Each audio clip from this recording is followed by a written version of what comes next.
Episode 3 picks up where we left off with the squad arriving at Castle Frankenstein to save Nina and the bride from Cersei.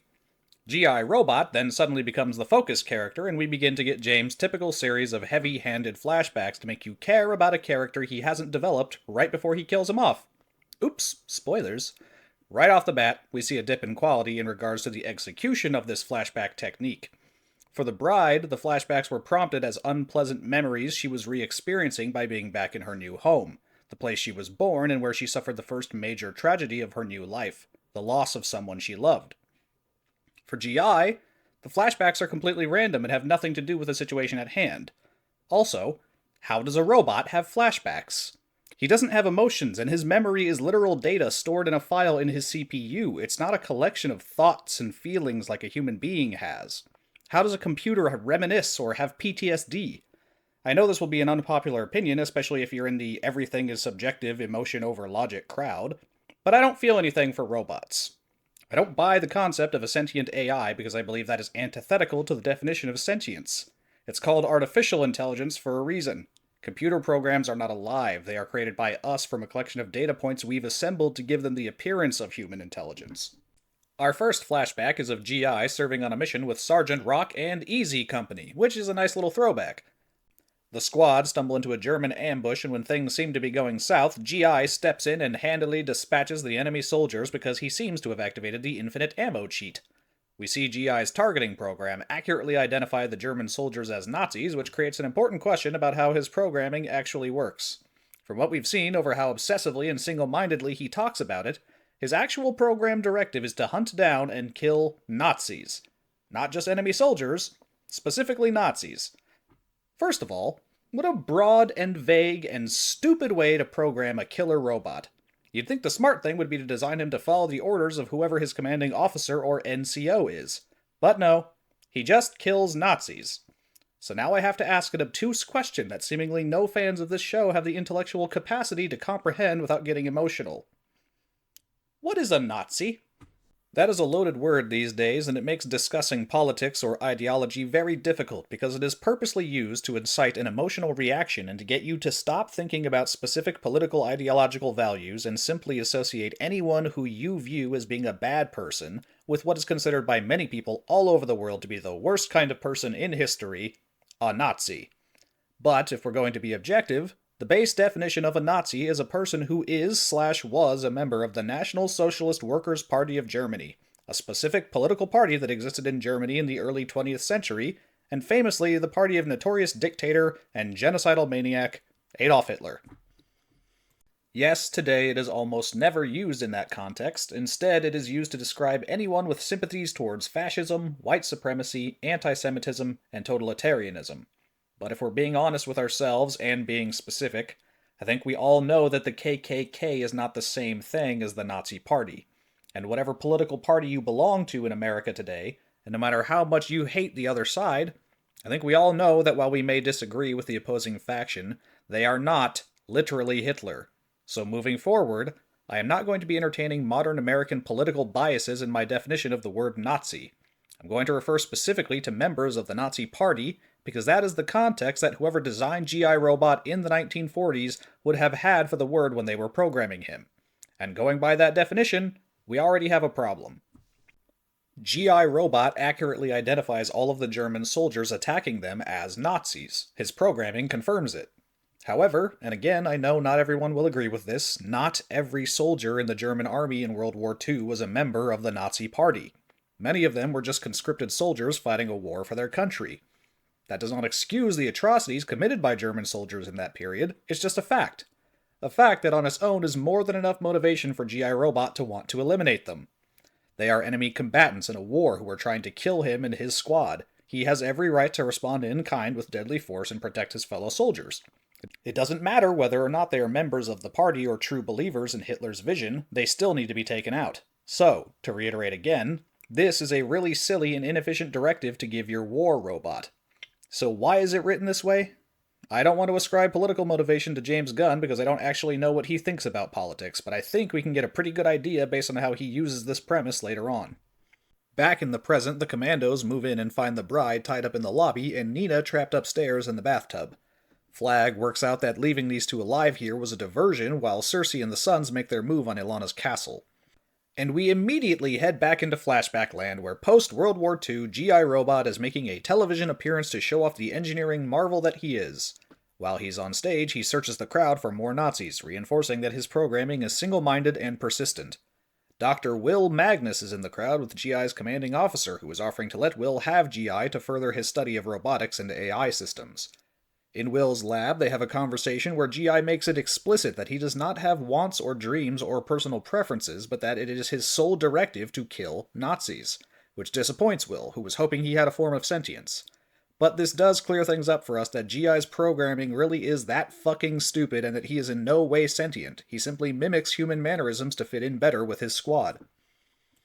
At the castle, Ilana wakes up to one of her amethyst knights escorting her out of her room as the castle is under attack by the sons of Themyscira.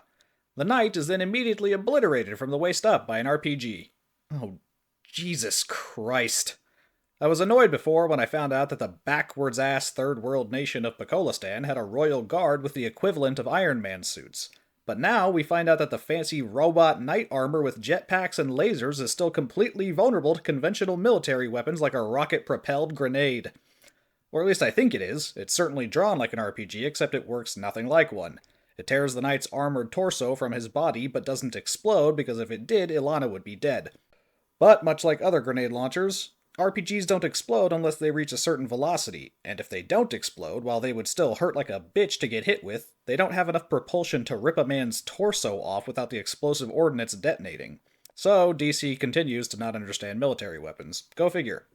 The Sons continue to be an anomaly as they handily fight off the completely inconsistently portrayed Amethyst Knights, proving that they are in fact a deadly and capable fighting force despite the show trying to portray them as a complete joke. Which is it? Are they dangerous, or are they clowns? Dangerous clowns. Oh. Anyway, the Knights continue to fight the Sons in the courtyard, and it seems like their lasers are non-lethal? Hard to tell because the action in this show is about as clear as mud as far as how anything works or what the stakes are, but then the Commandos arrive to save the day. By shooting them with normal guns. What the fuck is even the point of the Knights if that's how easy it is to kill these losers?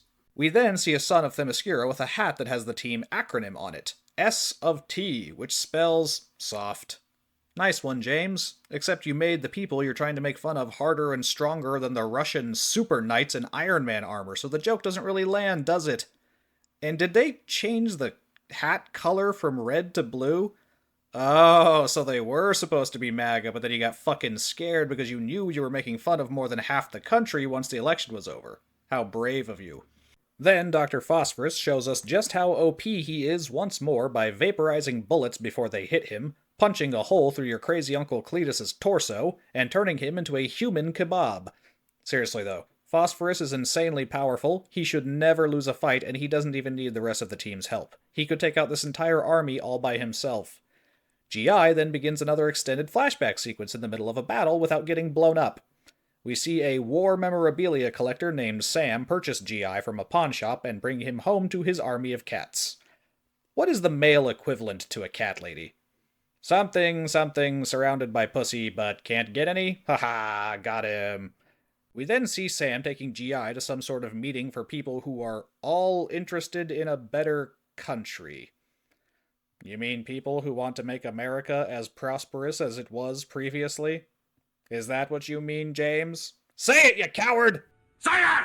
Anyway, they get there, and we see G.I. noticing some very specific tattoos and outfits, and they're Nazis. Oh boy. Nazis. Let me clarify. This group of exclusively white American men with swastikas everywhere, who are clearly supposed to be a white supremacist group of neo-Nazis, which aren't really Nazis at all by definition, call themselves the Hub City National Socialist Club. What?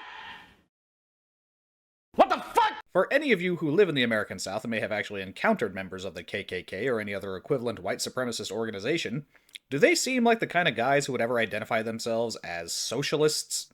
Call me crazy, but redneck American racists who despise far-left Marxist communists and find kinship with the Nazi Party usually don't feel that way because of the socialist economic policies Hitler implemented. It's usually just the racist white nationalism. In fact, if they had done the same swastika reveal and said the Hub City White Nationalist Club, I don't think I'd have any problem with this reveal. But National Socialists? I get the feeling they're only called that so we make no mistake in identifying these guys as literal Nazis, so that we know G.I. Robot will also definitely identify them as literal Nazis. How on the nose? And now this presents another problem. G.I. Robot, since his first line of dialogue, has not shut up for one fucking second about killing Nazis. He used to make the late-night talk show circuit. We saw him on live TV accusing the entire audience of being secret Nazis. Sam purposely brought a Nazi-hunting robot to a Nazi rally, not thinking this could possibly end badly? Even if Sam didn't do his research before buying GI, he's had him for a decent enough length of time, enough for the seasons to change and to realize that putting winter clothes on him keeps his joints from rusting in the cold weather. Are you telling me GI didn't mention wanting to kill Nazis for weeks or months on end? Or is Sam so fucking stupid that he doesn't think the Hub City National Socialist Club or their giant swastika banner has anything to do with Nazis? Hans, are we the baddies? And it's pop music montage time because James Gunn missed his calling as a music video director where his shitty writing wouldn't matter. G.I. asks Flag if the Sons are Nazis, and Flag says yes, and G.I.'s programming just accepts that, even though there's zero evidence to indicate that the Sons hold anything even close to resembling Nazi ideology. What a bullshit robot. We intersperse scenes of G.I. slaughtering the Sons in the present day and the white supremacists in the past to a catchy song, so you will think that this is creative or makes any sense. We also see some improvements given to G.I. by Will Magnus. We also get more flashes of the aftermath of the massacre at the church that give context to G.I.'s arrest and completely break the premise of the show into a million pieces. G.I. was arrested for murdering the Hub City Nazis in cold blood, which, despite how much you might think they deserved it, was still murder. They may have been racist assholes, but as far as we know, they hadn't committed any crimes. Now you may ask yourself, why would the police bother arresting a robot instead of just destroying or dismantling it? Get a load of this. This man, and he does meet the state's current definition of man, willfully murdered 32 human beings in cold blood. On the count of second-degree murder, we find the defendant guilty. Are you fucking kidding me? What were we told at the beginning of this show? By using these prisoners, I think we can arguably circumvent our new restrictions. Arguably? How? Congress said we can't use human prisoners. These assholes aren't human. The only two members of the team I could honestly believe that would apply to were Weasel and G.I. Robot, because he's literally not human. He's a fucking robot. The one member of the team who is not only not human, but not even alive. He's not organic. He's a machine. The farthest thing from human you could possibly be. And yet, somehow, in a court of law, the judge not only ruled him guilty of murder, but legally a man as well. Because machines can't stand trial for murder. You can't convict a toaster, but a human man you can. My working theory before this was that the members of the squad were all black-bagged in the dead of night and taken into Argus off the books. No trial, no due process. But as we'll find out for each member of the team except for the bride, every single one of them was arrested, stood trial, and sentenced to incarceration at Belle Reve within the confines of the legal system. If none of them are human, why the hell would you give them a trial? A trial that would be publicized and gain them sympathy from the public because of how much they are not being treated like human beings except to punish them. Human punishments means human rights, which was the whole premise of Amanda using these guys as operatives. They don't qualify as humans, so we can do whatever we want with them. But if they got a trial, they get legal protected status as human beings in the eyes of the law. This is a contradiction you cannot work your way out of. The entire premise of the show has been invalidated by this one stupid fucking flashback about a sad robot. This is what happens when you choose emotional appeal and style over logical writing and substance. You get a shallow music video of a silly robot murdering innocent people, and then you expect the audience to feel bad for him. Fuck me. Also, wait, is animal, vegetable, mineral man legally a man? Or an animal? Or a vegetable? Or a mineral? Are his rights granted by percentage? Is he 1/4 human? Does he count as 25% of a person? Damn, even slaves counted more towards the vote than him. Anyway, the fucking can opener gets blown up. Feel bad for him. Then Cersei finally goes straight for the princess's bedroom, and I don't understand why she couldn't have done that this entire time. In fact, it's about time we address this now that all the Sons are dead because they were easily dispatched by one robot with regular guns. Why the fuck did Cersei ever need these assholes in the first place? At least as far as we've seen in the show so far, this version of Cersei can fly, teleport, vaporize people with magic blasts, transform matter at will, and as we'll see in the next episode, get into your head and give you visions of dubious authenticity. Why did she need an army of losers to invade Pakistan? If she can transform matter, that means she can transform herself. She could look like whoever she wants. Say, one of Ilana's Amethyst Knight bodyguards and get into the castle and kill her no problem. The Knights got their asses kicked by regular men with guns. A sorceress of her power would have no problem wiping out the entire Pakistani army. Or, she could have just teleported into the princess's bedroom and killed her while she was sleeping. Either of these options would have been quicker and easier than wasting time with a loud army of dickheads who get killed so easily they were never worth the trouble. It also would have drawn less attention. If she had gone alone, neither the Pakistani or American governments would have known Ilana was in danger before Cersei had already killed her. This whole fucking show is so goddamn stupid from the ground up. None of this needed to happen.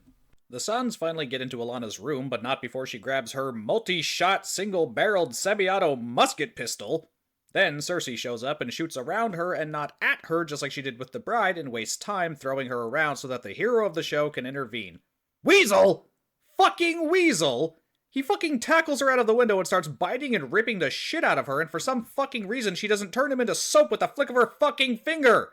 Weasel single-handedly beats one of Wonder Woman's most powerful arch-enemies in episode 3 out of 7 of the very first project in this new DCU. What a fucking joke! Also, this level of violence from Weasel is going to be very fucking confusing when we get to the next episode. And also, phosphorus burning her face doesn't just melt right through her like it does for pretty much everybody else. Then G.I. dies, and nobody is sad about it except Nina, who somehow cries underwater. And now I have another stupid question. How has she been talking underwater this whole time? Shouldn't it just all sound like... Cersei decides now that she's lost and gotten her shit chewed up and burnt that this would be a good time to tell everybody that she had good reasons for trying to kill the princess, and now that she's failed, the world is going to end.